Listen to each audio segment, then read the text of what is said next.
Hi எல்லாருக்கும். இந்த video வந்து எதுக்காக அப்படின்னு பார்த்தீங்கன்னு சொன்னால் எம்எஸ் வீதி கோண்டாவில் வந்து ஒரு பாபா கோயில் ஒன்று இருக்குது. பார்த்தீங்கன்னா தெரியும் தான், இதுக்கு பக்கத்தில் ஒரு லேன் ஒன்று இருக்குது. இந்த லேனால் அப்படியே போயிட்டு இடது பக்கம் திரும்பினீங்கன்னு சொன்னால் இந்த பாபா கோயில் இருக்குது. இந்த கோயில் வந்து நிறைய பேருக்கு இதுக்குள்ளே இருக்கிற விஷயமே வந்து தெரியாது. இனி இங்கே பூசை முதல்ல நடந்துட்டு இருக்கு, இப்பயும் நடந்துட்டு இருக்கு. இது 6 வருஷமாக இவங்க நடத்திட்டு இருக்காங்க. ஸோ தெரியாதவங்கலாம் இனி நீங்கள் வந்து கொள்ளலாம்.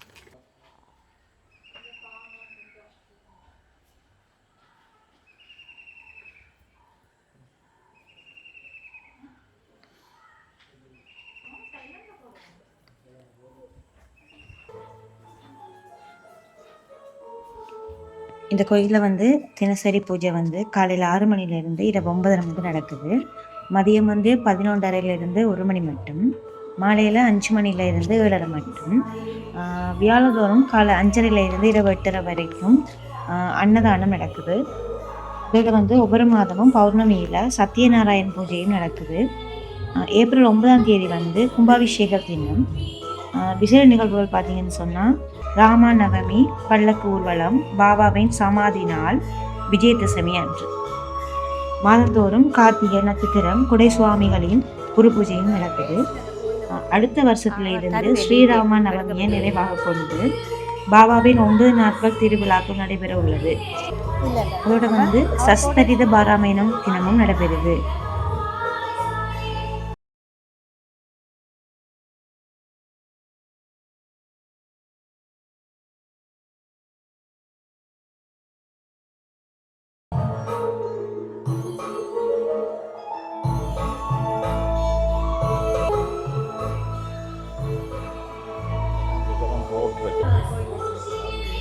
ஆறு வருஷமா?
ஓம் சாய்ராம். என் பேர் வந்து அபிஷான். நான் வந்து கோண்டா எம்எஸ்சின்லாம் இருக்கிறேன். பட் என்னோட பாபாவோட வந்து முதல் வந்து எனக்கு பாபா பற்றி இது தெரியாது. கொஞ்சம் கொஞ்சம் முதல் அதை பற்றிய இது எனக்கு தெரியாது. நாங்கள் வந்து இப்போ நான் ஸ்டூடெண்ட்ஸாக தான் இருக்கிறேன். ஸோ ஸ்டூடெண்ட்ஸாக இருக்க கூட சில பேர் பற்றியான கல்ச்சருக்கு ஏற்ற மாதிரி இருப்பாங்க.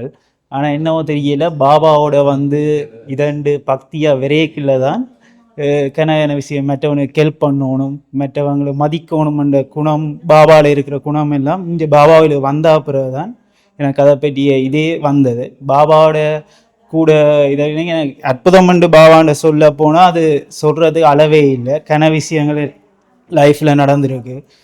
நான் வந்து எக்ஸாம் டைமில் கூட கன டென்ஷன்கள், சில சில இடைஞ்சல்கள் வந்திருக்கு. அதில் கூட சில விஷயங்களை நான் இதண்டி போட்டு பாபாவோட வந்து மண்டாடி இருப்பேன். மண்டாடுற டைமில் பாபா சொன்ன ஒரே ஒரு விஷயம் இதுதான்: நீ தைரியமாக இப்போ எழுது, அதில் நீ பெரிய ஒரு வெற்றி அடைய வேண்டு. அது மாதிரி நடந்தது. அது மாதிரி சில சில பயணங்களில் கூட சில தடங்கள் கூட வந்திருக்கு. நான் பாபாவோட கிட்டத்தட்ட வந்து மண்டாடியக்கில் பாபா சொல்லுவேன், நீ பயப்படாமல் இதை நீ தைரியமாக செய்தால் இதுலேயும் சாதிக்கலாம். அதே மாதிரி நடந்திருக்கு பாபாவோட. இந்த கோயில் வந்து நிறைய பேருக்கு ஒரு தெரியாத ஒரு விஷயம். இங்கே இப்படி ஒரு கோயில் இருக்குன்றது தெரியாது. இதோட வரலாறு, இதோட டீட்டெயிலை பற்றி நாங்கள் கேட்போம். சொல்லுங்கள். ஓகே, சாய்ராம். இந்த கோயில் வந்து கோண்டாவில் எம்எஸ் வீதி, மிஷன் பாடசாலை வீதி கோண்டாவில் இருக்குது. இந்த கோயில் வந்து நான் ஆரம்பிக்கிறன்ற நினச்சதுண்டு இல்லை. நான் 22 வருஷமாக இந்தியாவில் தான் இருந்தது. பாபாவோட டிவோட்டியாக அங்கே தான் என்னோடய இதுகள் ஆரம்பித்தது. திரும்ப இங்கே ஊருக்கு வந்தது பிறகு இந்த இடம் வாங்கினதை நான் வீடு கட்டுறதுக்காக. ஆனால் வீடு கட்ட முடியல. அதுக்கு பிறகு தான் இந்த இடத்துல பாபா அவராகவே இங்கே வந்தார். சில வந்து எனக்கு இந்தியாவில் திருச்சியில் நான் டிவோட்டியாக இருந்த கோயிலில் இருந்து கொடுத்தாங்க. அப்போ அதனால தான் இந்த கோயில் ஆரம்பிக்க நான் முயற்சி பண்ணது. ஆரம்பிக்கும்போது நிறைய பிரச்சனைகள். ஆனால் பாபா தன்னோட அற்புதத்தால் நல்லபடியாக இங்கே வந்து 6 வருஷம் ஆகுது.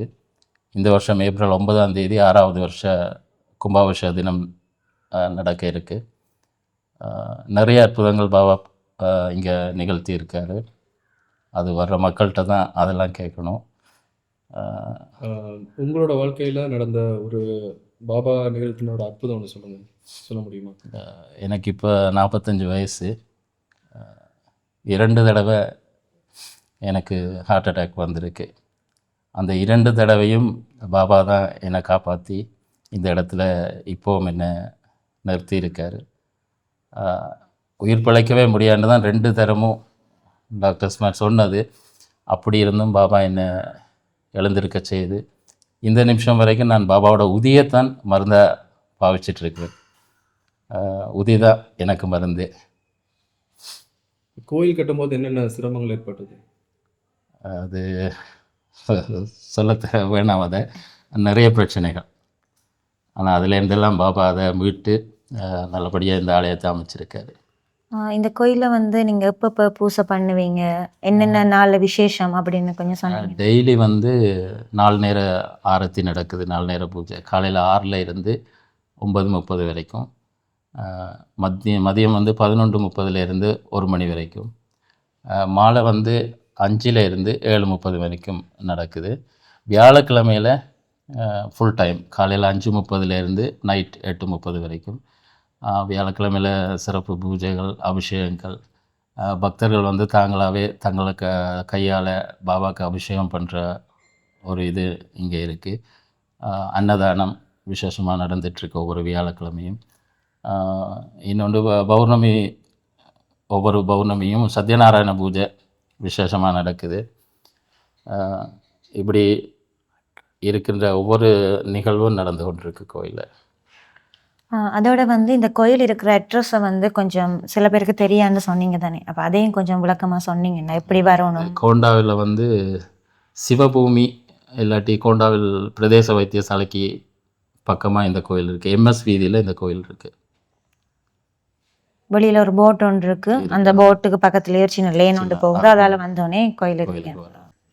மீண்டும் இன்னொரு நிகழ்ச்சியில் வந்து கண்டிப்பாக நான் உங்களோட இணைஞ்சு கொள்ளுவேன். அதோட வந்து மறக்காமல் எங்களோட துளிர் பேஜை வந்து ஃபாலோ பண்ணுங்கள், ஷேர் பண்ணுங்கள், ரீபோஸ்ட் பண்ணுங்கள். பாய் பாய்.